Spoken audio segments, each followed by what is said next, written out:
এখানে রয়েছেন শিউলি সাহা সহ 58 জন বিধায়ক।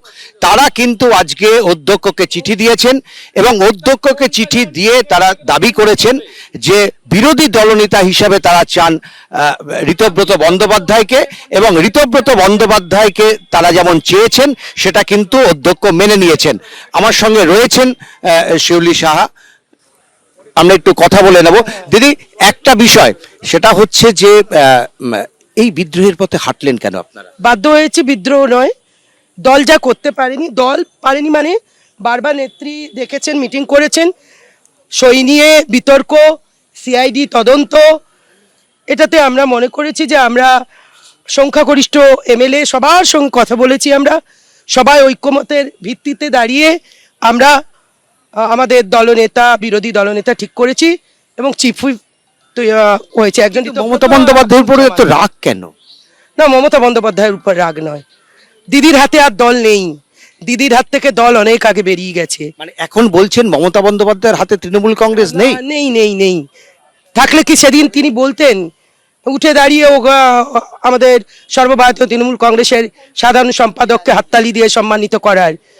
আমি জানি না কেন সেদিন বক্সিদাও হাততালি দিচ্ছেন, ববিদাও দিচ্ছে, আমিও দিচ্ছি, 80 বছরের বৃদ্ধ হচ্ছে সমুদ্রাও দিচ্ছেন, সবাই মিলে। আমি জানি না, আমার তো মনে হয়েছিল সেদিন গিয়ে যে এত কঠিন পরিস্থিতিতে যেসব কর্মীরা জিতিয়েছে, রক্ত ঘাম ঝরিয়েছে, যারা জিতে এসছি, যারা জিততে পারেনি, সেই 294টা বিধানসভার কর্মীদেরকে সম্মানিত করার কথা দিদি বলা উচিত ছিল হাততালি দিয়ে। আপনারা মনে করছেন যে অভিষেক বন্দ্যোপাধ্যায়ের জন্যই আজকে দলের এই অবস্থা? নিশ্চিত তাই। দিদি যতদিন ছিল, আমরা প্রথমে 11তে এই 34 বছরের সিপিএমকে সরিয়ে দিদি এনেছেন, 16তে আমরা ম্যান্ডেট মানুষের কাছ থেকে পেয়েছি, 21-এ দেখতে পাচ্ছেন 16-র পর থেকে কিছু পর থেকে শুরু হলো, কথা বলার স্পেস নেই, অভিযোগ জানানোর স্পেস নেই, দিদি কোনো সিদ্ধান্ত বললে সেটা ইমপ্লিমেন্ট হচ্ছে না। বহু ক্ষেত্রে দিদি বলে দিয়েছে এটা করে দে, করা হয়েছে, তারপরে তাকে চেঞ্জ করে দিদির নির্দেশকে অমান্য করে আপনারা মনে করছেন যেটা বলেছে সেটাই হয়েছে। এটা কি মনে করছেন অন্ধ স্নেহ?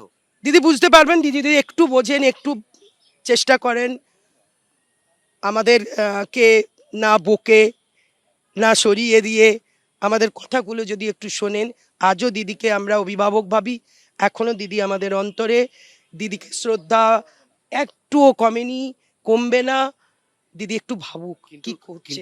কিন্তু দিদি যাকে এক্সপেল করলেন, দল থেকে বহিষ্কার করলেন, তাকে আপনারা নেতা নির্বাচিত করলেন, ফলে মমতা বন্দ্যোপাধ্যায়কে এটা মেনে নিতে পারবেন আপনি মনে করেন? আমি দিদিকে আপনাদের মাধ্যমে সামনে গিয়ে বলার সুযোগও নেই, তিনি শুনবেনও না। আমি আপনাকে বলি, ঋতব্রত বন্দ্যোপাধ্যায় যেদিন দলে আসে সেদিন দলে দাঁড়িয়ে কি সিদ্ধান্ত নেওয়া হয়েছিল যে ঋতব্রতকে দলে নেব কি না? তিনি সিদ্ধান্ত নিয়েছিলেন। রাজ্যসভায় কারা যায়? আপার ক্লাসের মানুষ একদম। রাজ্যসভায় তাকে এমপি করে কে পাঠিয়েছিল? দলনেত্রী। আইএনটিটিউসির রাজ্য সভাপতি তৃণমূল কংগ্রেসের কে করেছিলেন? মমতা বন্দ্যোপাধ্যায়। উলুবেড়িয়ার বিধায়ক কে করেছেন? মমতা বন্দ্যোপাধ্যায়। আজকে কথা বললে হবে? আমি তো বুঝি না এই প্রশ্ন। মানে তো তাকে পছন্দ করতেন, কিন্তু অন্যায় করেছেন বলে হয়তো সরিয়ে দিয়েছেন। আচ্ছা, অন্যায়টা কি করেছেন? তিনি এতবার তাকে পোস্ট দিলেন, তাকে রাখলেন, আর সে বিরোধী দলনেতা হওয়ার প্রস্তাব আসতেই সে খারাপ হয়ে গেল। অদ্ভুত কথা বলছেন।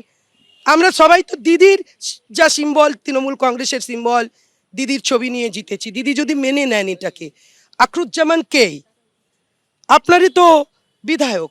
শিউলি সাহা 6বার টিকিট দিয়েছেন আপনি, 4বার বিধায়ক হয়েছি, আপনারই সৈনিক।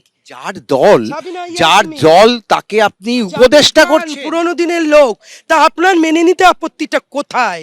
কোথায় অন্ধ স্নেহ আপনার কাজ করছে? দাবি করবেন অভিষেক বন্দ্যোপাধ্যায়কে সরানো ওটা ওনার ব্যাপার। আমি শুধু বলবো, নেত্রীর ভাবুন, ভাবুন, একটু ভেবে চিন্তা নিন, বাবা প্র্যাকটিস করুন, কি দিদি ভেবে সিদ্ধান্ত নিক, একটা ভাবা উচিত। আমি বলবো 80 জনের 60 জন, আমরা প্রত্যেকের সঙ্গে কথা বলছি, আজকের 80 জনের 60 জন এক রায় দিয়েছে। আর যারা আছে ওই 20 জন, না আমি এখন নামগুলো বলবো না, একটু আড়ালে গিয়ে জিজ্ঞেস করুন, তারাও একই কথা বলবে। সবাইকে নিয়ে থাকতে চাই, 80 জনই চলে আসুক, দিদি আমাদের পরামর্শ দিন, আমরা ফ্লোরে কাজ করব, বিজেপির বিরোধিতা করব, বিজেপির বিরুদ্ধে লড়াই করব। একেবারেই শিউলি সাহার দাবি যে 80 জনে চলে আসুন এবং তারপর মমতা বন্দ্যোপাধ্যায়ের নেতৃত্বে তারা কাজ করবেন। এবিপি আনন্দ, এগিয়ে থাকে, এগিয়ে রাখে।